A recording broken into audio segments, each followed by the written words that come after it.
एक शाम प्राची टीवी पर सीरियल देख रही होती है। तभी उसकी सास वहां आती है। अरे सीरियल में तो ऐसे मग्न है जैसे आज रात का खाना पड़ोसी आकर बनाएंगे। मुझे पता ही नहीं था आपने अपने बेटे की शादी पड़ोस में भी की हुई है। हैं? मतलब? मतलब इस घर में सारा काम बहू ही करती है, आप तो सिर्फ खर्राटे मारती हैं। अच्छा जी, फिलहाल तो तुम आराम फरमा रही हो, चलो जाओ, ये मेरे टीवी देखने का समय है। आहा, इसीलिए मुझे भगाया जा रहा है। सॉरी, अब तो बिल्कुल नहीं जाऊंगी। प्राची की इस बात पर दोनों सास बहू के बीच टीवी रिमोट के पीछे बच्चों जैसे छीना झपटी शुरू हो जाती है, जिसके बीच श्लोक भी काम से घर वापस आ जाता है। हाँ, आज मेरी चूहे बिल्ली की जोड़ी किस बात पर झगड़ रही है? अरे तेरे बीवी मुझे टीवी ही नहीं देखने दे रही।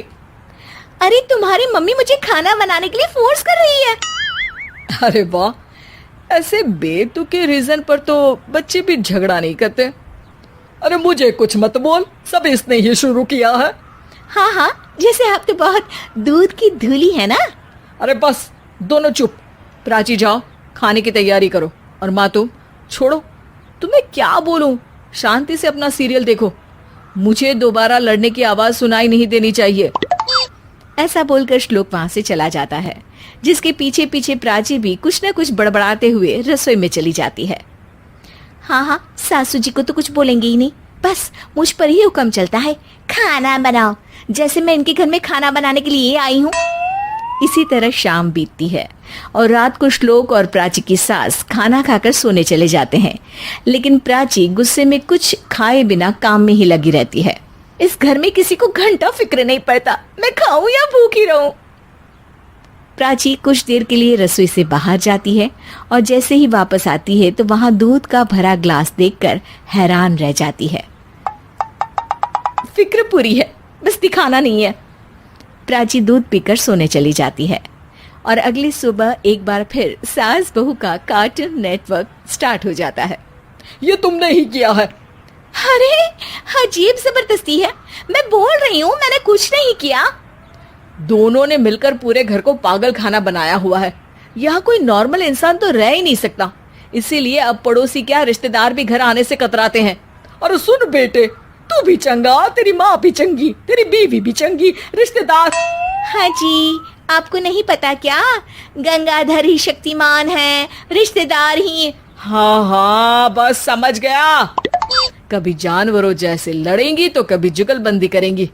भाई मैं आप दोनों के बीच में नहीं फंसना चाहता। सास बहू की इस मनमौजी जोड़ी से परेशान होकर श्लोक अपना सिर खुजलाता वहां से चला जाता है। चलो अब मैं भी कीर्तन में जा रही हूँ। इस पर जैसे ही सास कमरे में अपना पर्स लेने जाती है तो वहां नाश्ते की प्लेट रखी देख मुस्कुराने लगती है और नाश्ता करके घर से बाहर निकलते हुए कुछ पैसे टेबल पर रख जाती है, जिसके कुछ देर बाद सिलेंडर वाला घर आता है। ओ मोरी मैया, मैं सिलेंडर के बारे में तो बिल्कुल भूल ही गई थी। घर खर्च के सारे पैसे भी मम्मी के पास है और श्लोक से बोला तो उल्टा 4 बात सुनाएंगे। प्राची ये सोच ही रही होती है कि अचानक उसका चेहरा चमक उठता है और वो घर में आकर इधर उधर देखने लगती है। तभी उसकी नजर टेबल पर रखे पैसों पर पड़ती है, जिन्हें वो सिलेंडर वाले को दे देती है। ये सब श्लोक देख लेता है। अच्छा बेटे, इतना बड़ा घोटाला, सबके सामने मैं तेरी दुश्मन और पीठ पीछे तेरी मेरी यारी। इस पर श्लोक एक प्लान बनाता है और शाम को सब एक साथ बैठे होने पर बोलने लगता है। माँ, तुम दोनों की बहुत लड़ाई होती है, इसलिए मैं सोच रहा हूँ कि प्राची को उसके घर छोड़ाऊं, इससे वो भी खुश रहेगी और तुम भी। अचानक श्लोक की ये बात सुनकर सास बहू शौक से उसकी तरफ देखती है।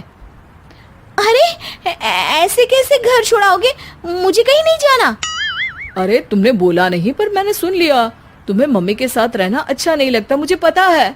अरे वाह, अरे जब बहू खुद कुछ काम बोले तो वो तुझे सुनता नहीं, और अब जो इसने बोला ही नहीं वो तू समझ गया। जब उसे नहीं जाना तो फिर जबरदस्ती क्यों कर रहा है? अच्छा, फिर आपको मौसी के घर छोड़ाता हूँ, बस अब आप दोनों एक घर में एक छत के नीचे नहीं रह सकती। मैं इस टॉम एंड जेरी की जोड़ी को और नहीं झेल सकता। है? ऐसे कैसे नहीं रह सकते? तुम्हें इतनी दिक्कत है तो तुम्हारा बोरिया बिस्तर पैक कर देती हूँ, लेकिन मम्मी जी कहीं नहीं जाएंगी। बिल्कुल यही सुनना था मुझे। अगर दोनों में इतना ही प्यार है फिर हर वक्त ये लड़ाई का नाटक क्यों करती हो? देखा मैंने कैसे माँ किचन में दूध रखती है और तुम उनके लिए कमरे में नाश्ता रखती हो, और कैसे वो पहले ही तुम्हारी दिक्कत समझकर घर में पैसे रखकर बाहर जाती है। अरे भाई, इतना ड्रामा तो डेली सोप में भी नहीं होता जितना तुम दोनों ने इस घर में